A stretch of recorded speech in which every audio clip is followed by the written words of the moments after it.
Hello student, good morning. मैं Janardan Singh online classes में आपका पुनः स्वागत करता हूं। आशा करता हूं आप सभी स्वस्थ होंगे। जैसा कि हमने आपको पिछले वीडियो में रसायन की भाषा के विषय में हमने आपको समझाया था, आज हम उसी क्रम में परमाणु भार किसे कहते हैं अर्थात द्रव्यमान संख्या क्या होती है इसके विषय में जानेंगे कि परमाणु भार क्या है। तो किसी तत्व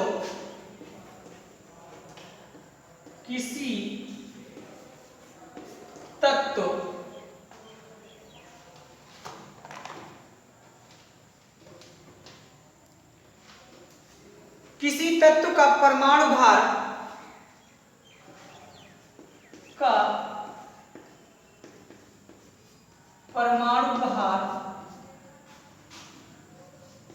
वह संख्या है जो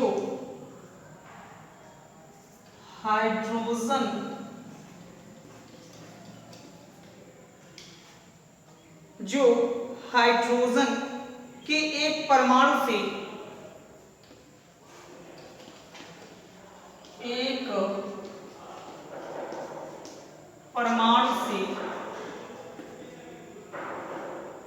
कितने गुना भारी है। मतलब समझिएगा, किसी तत्व का परमाणु भार वह संख्या है जो हाइड्रोजन के एक परमाणु से कितने गुना भारी है। क्या कहलाता है? परमाणु भार कहलाता है। तो फार्मूला क्या बनेगा? परमाणु भार बराबर तत्व के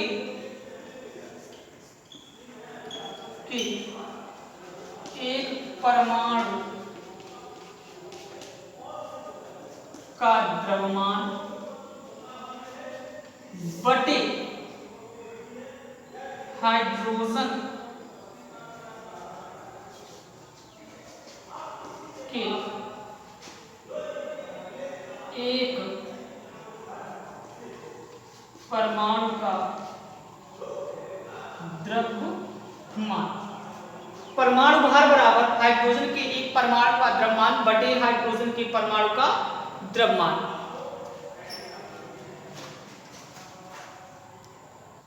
तो इस प्रकार आपने परमाणु भार के विषय में जाना।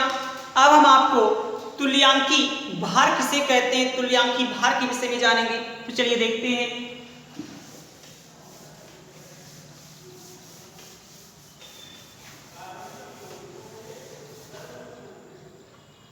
तुल्यांकी भार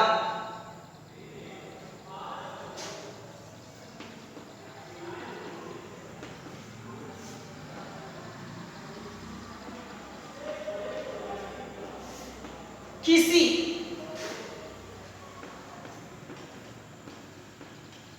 तत्व का तुल्यांकी भार किसी तत्व का तुल्यांकी भार उसके द्रव्यमानों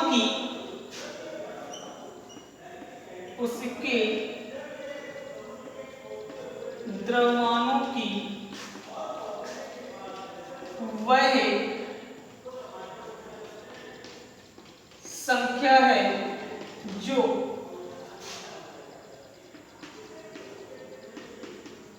हाइड्रोजन के 1.008 भाग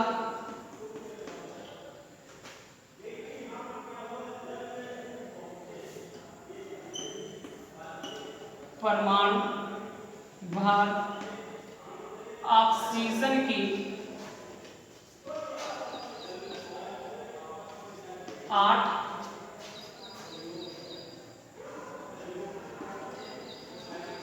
क्लोरीन के 35.5 द्रव्यमान भाग से संयुक्त हो।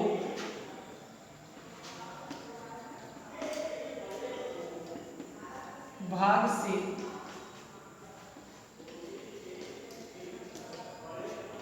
संयुक्त हो।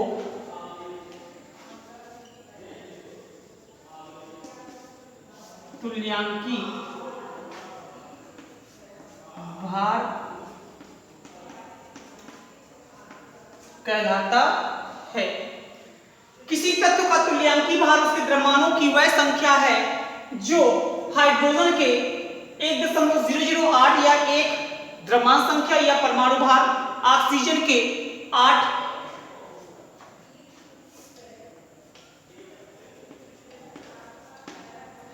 या क्लोरीन के 35.5 भाग से संयुक्त हो तुल्यांकी भार कहलाता है।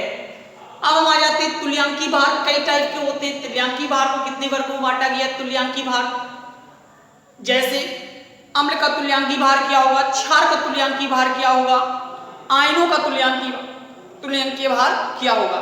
तो आ जाते हैं आयनों या मूलकों का तुल्यांकी भार।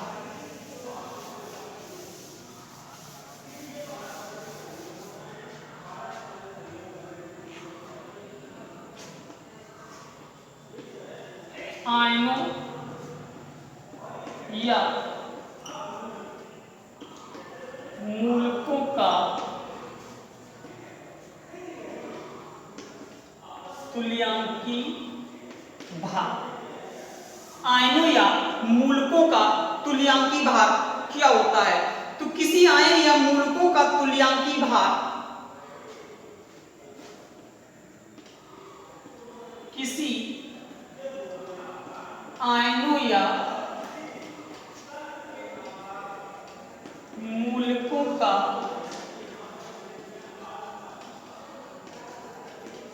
तुल्यांकी भार वह तुल्यांकी भार उसके द्रव्यमान भागों की वह संख्या है, उसके द्रव्यमान भागों की वह संख्या है जो किसी तत्व के एक तुल्यांकी भार से संयोग करती है, जो किसी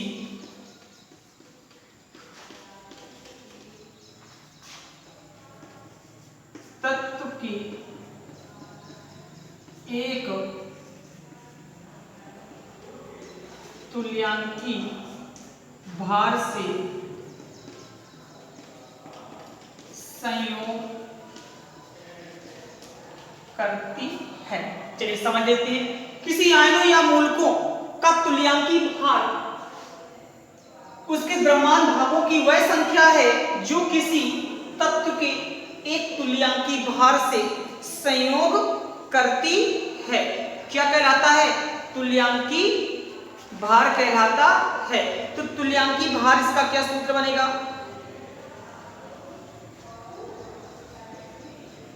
मूलकों का तुल्यांकी भार बराबर मूलकों का अणुभार बटे मूलकों की संयोजकता। तो आ जाते हैं मूलकों का तुल्यांकी भार बराबर मूलकों का अणुभार बटे मूलकों की संयोजकता। तो इसे हम कैसे एग्जाम्पल में डिवाइड करें? तो एग्जाम्पल ये देख लेते हैं। जैसे CO3 का तुल्यांकी भार हमें चाहिए, CO3 का तुल्यांकी भार चाहिए, तो कैसे निकालेंगे तुल्यांकी भार? तो आपके पास समझ में आ गया होगा कि मूलकों का अणुभार निकालिए। किससे किससे बना हुआ है? पहले देखिए, C से बना है और 3 ऑक्सीजन से बने हुए हैं। तो C का परमाणु भार कितना होता है? 12 होता है, गुणा 3 है, लिख दीजिएगा। ऑक्सीजन का परमाणु भार कितना होता है? 16 होता है। 16 48 और 12 60। अनुभार कितना आ गया आपके पास 60 आ गया। संयोजकता आवेश कितने हैं बेटा आपके पास 2 आवेश हैं, तो क्या हो जाएगा 60/2 बराबर कितना निकल आया आपके पास 30 निकल आया। इस प्रकार आप तुल्यांकी भार निकाल लेंगे। इसी प्रकार आपके पास आ जाता है अम्ल का तुल्यांकी भार। तो आप इधर क्या लिखेंगे, किसी अम्ल का तुल्यांकी भार उसके द्रव्यमान भागों की वह संख्या है जो किसी तत्व के एक तुल्यांकी भार से संयोग करती है। क्या कहलाता है, अम्ल का तुल्यांकी भार। इधर क्या बन जाएगा, अम्ल का अनुभार बटे अम्ल की अम्लता या हाइड्रोजन के सापेक्ष अम्लता। इसी प्रकार आप क्षार की अम्लता निकाल लेंगे, क्षार की क्षारकता के अनुसार आप दे देंगे क्षार का तुल्यांकी भार। अब हम आपको अगले वीडियो में मोल की संकल्पना के अनुसार अवोगाद्रो संख्या तथा रासायनिक समीकरण को संतुलित करना, इस प्रकरण को समझाएंगे। धन्यवाद।